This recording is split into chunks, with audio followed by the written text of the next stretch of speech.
to yourself, and I see you shine in every color, resting your head in my arms.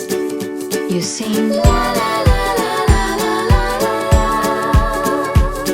My God, I think I might be in love. Get rid of all your sorrows in the summer city.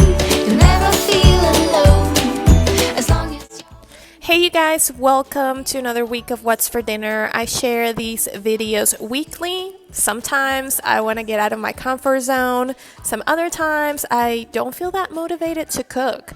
But in the days that I'm cooking, I want to share what I'm doing, and I'm so happy to have you here. Welcome if you're new, and welcome back if you're already hanging around with me. So in today's dinner, I am basically making a bistro chicken with compound butter. Those are one of the recipes where I'm totally getting out of my comfort zone, and I'll tell you why later. But this is a recipe that I saw from Shelby at Queen's Cabinet, and I believe she had this recipe from Williams Sonoma, and she loves it, and I gotta say, it looked pretty delicious to me. So what I'm doing here is basically making my compound butter. I'm mixing butter, parsley, garlic, lemon zest, and lemon juice. A lot of garlic, let me tell you. But it's okay because it's going to be mixed in a lot of chicken and a lot of other things. So don't get intimidated by all this garlic.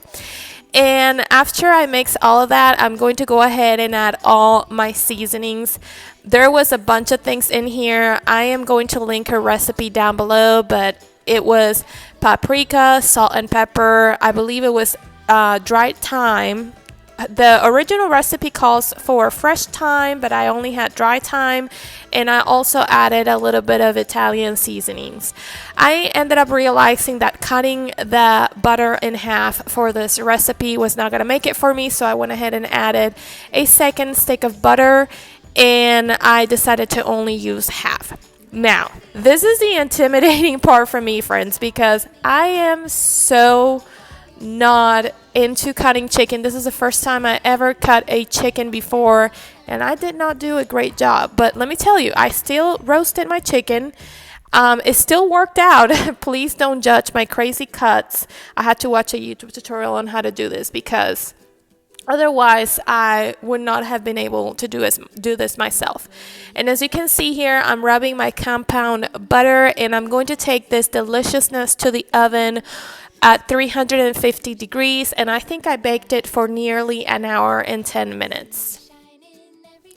I sanitized my counter after my chicken went into the oven, put a little bit of saran wrap, and then added the rest of my butter and roll it up and put it in the fridge for another time. I gotta say, it's very convenient because next time I want to roast a chicken or even just cook some chicken breasts in the oven, I already have this butter ready to go. And this is how my chicken turned out to be. Oh my God, it was so good. I felt like a 5-star chef. I'm not even kidding. I felt like I could go to Beat Bobby Flay TV show and challenge him on this chicken because the flavor was surreal. So in here, I am working on my gravy, and there's Sasha, of course, begging for food. And I took all the drippings from my chicken, added some flour. I'm using gluten-free flour because that's what I prefer on the regular. I'm going to mix it all very well, and I'm going to add half a packet of chicken bouillon. And after I add my chicken bouillon, I'm going to add some chicken broth, low sodium because there's a lot of salt already in the bouillon. So I'm going to mix it all well, and last minute I decided to also add just a tiny drip of white wine, and let me tell you, this elevated the flavor. It was surreal. Guys, I'm not a huge fan of gravy, and I'm not a master in it either, but oh my God, this was so good. This is how my plate looked like. The chicken gave me already a hard job to do on this day, so I only serve it with a salad and a little bit of bread on the side, and it was so delicious. You have no idea. You gotta try this recipe. It's worth getting out of your comfort zone, definitely. This recipe also gave us a bunch of leftovers, which I use for eating salads for lunch for the rest of the week. On this day, I'm making some Philly cheesesteaks, and I gotta warn you, this is not the conventional way to do it. This is my way to do it. So in my kitchen, I do what I want. In your kitchen, you can do whatever you want. But if you want to do these sandwiches my way, I promise you won't be disappointed because I'm always looking for the flavor. Anyway, in here, I am just sauteing some peppers, and I'm also going to saute the mushrooms. I'm going to do it separately because Luke and I like our sandwiches, our Philly cheesesteaks with different toppings. So I'm going to let that saute. And then I'm going to bring my steak. I'm using New York strip steak. I really don't know what's the original way. I've seen recipes with ribeye. I've seen other people saying that Philly cheesesteak is made with a cheap cut meat. We like it with New York strip. It's just the perfect texture for us and the perfect flavor. So as you can see in here, my veggies are done. And I'm going to proceed with a little bit more oil, and I'm going to toss in my onions for them to caramelize a little bit before I cook my steak. Now, I'm going to season my steak, and I gotta tell you, you're going to be like, what the heck is she doing?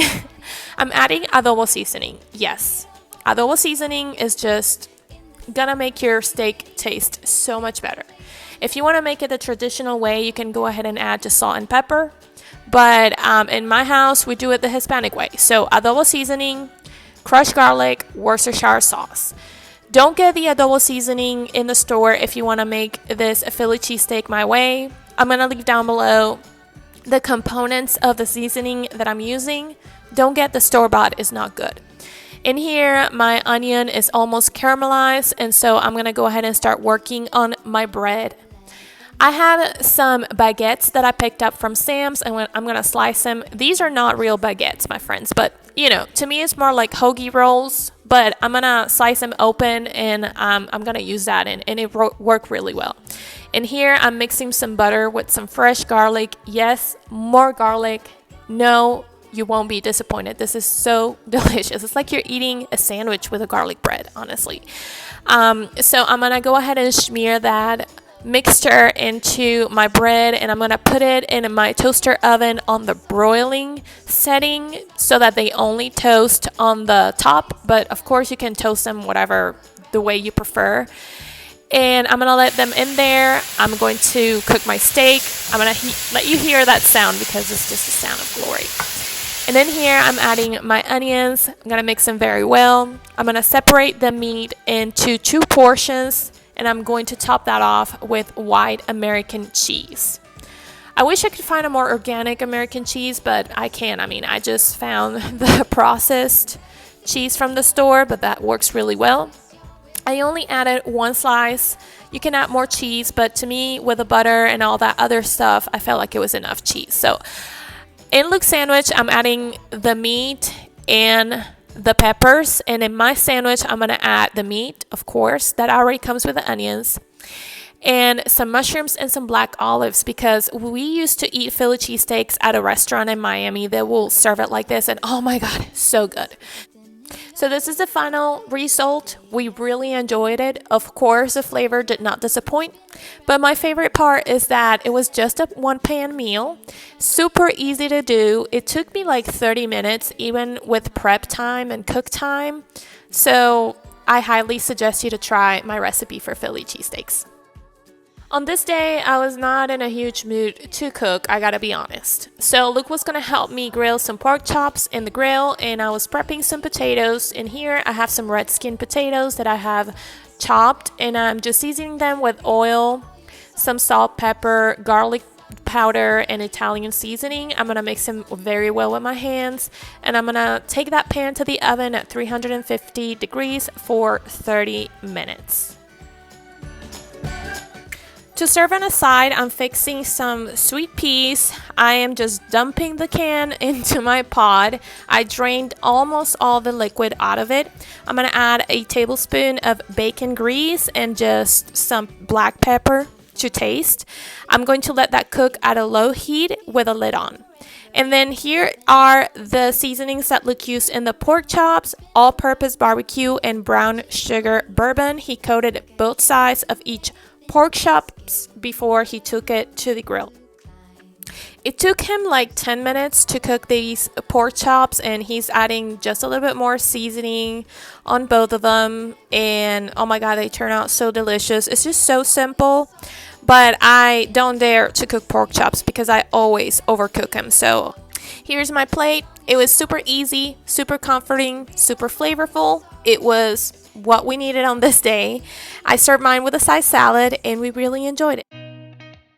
On this day, it was soccer game night, and so we were making some finger foods. Luke was making some jalapeno poppers. He was taking the seeds out. If you rub them with your hands just like that, the seeds will come out easier. And here he's mixing some cream cheese spread with some spicy sauce. He used like a couple heaping tablespoons of that cream cheese spread, and I believe he was using Frank's hot sauce to mix all that up.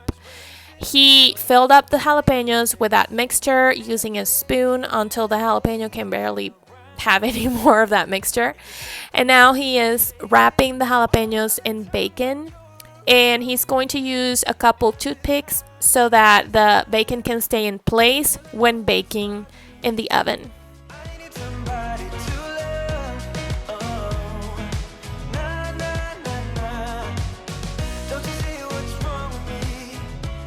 This pan of jalapeno poppers is going to go into the oven at 350 degrees for all the time that it takes us to cook the rest of the food.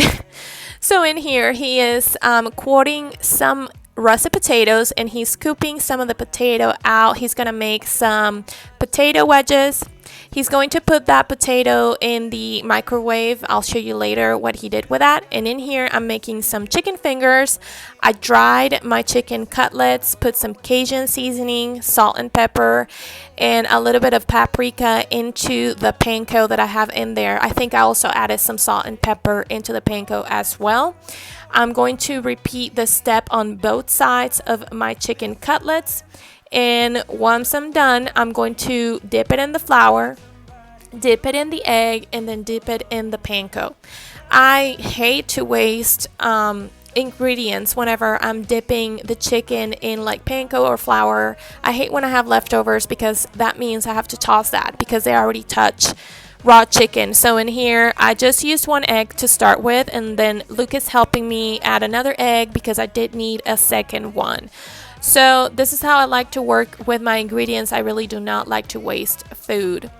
But anyway, the corner that you see in there with chicken that I'm not coating is just chicken that I'm going to boil for our dog because she is just spoiled. I've said that many times in this channel. I'm going to wash my hands thoroughly well, and I'm going to take this chicken into very hot oil. I'm going to fry it, and then just to be safe, I will put it in the oven so that it can finish cooking if it didn't finish in the oil. In here, we have the potato wedges, and he is coating them. They already came out of the microwave. They took 8 minutes in the microwave, and he's coating them with butter that has been melted and mixed with garlic, salt, and pepper. This is not healthy, you guys, but it's just finger foods. It's game night, and we just wanted to enjoy. He's tossing the potato wedges in the grill, and he's going to let them cook 3 minutes per side, I believe. And they're going to look something like this when they're ready. They've been already cooked in the microwave, so you don't have to be worried about cooking the potatoes. But this is just so that they can get a little crispy and they can get that smokiness from the grill that we all love, don't we? In here, I have the toppings for the potato wedges. I have some sliced pepper jack cheese, green onions, and finely diced bacon. And I don't know why I'm showing you the cream cheese spread. I really don't. Anyway, in here, Luke put the cheese and the bacon and put that tray into the oven for a couple minutes so that the cheese could melt, and then took it out and added the green onions. And here, the chicken. Oh my god, it was so delicious. The paprika gave that panko that beautiful color you see in there. It was perfectly cooked, yet very tender. Oh my god. I also wanted to mention that those leftover potatoes that we scooped out can be used later or next day for hash browns, so you don't have to toss them. We didn't. We put them in the refrigerator with some water and they kept really well. And here's our plate. We really enjoy this, not only that Saturday night, but also on Sundays with leftovers. That is everything for today, my friends. Thank you so much for sticking around and watching yet another What's for Dinner in my crazy household. Subscribe if you haven't already, and I'll see you in the next one. Bye. The great yellow sun is reflecting in your deep blue eyes. The day has begun. You spin around, you laugh to yourself.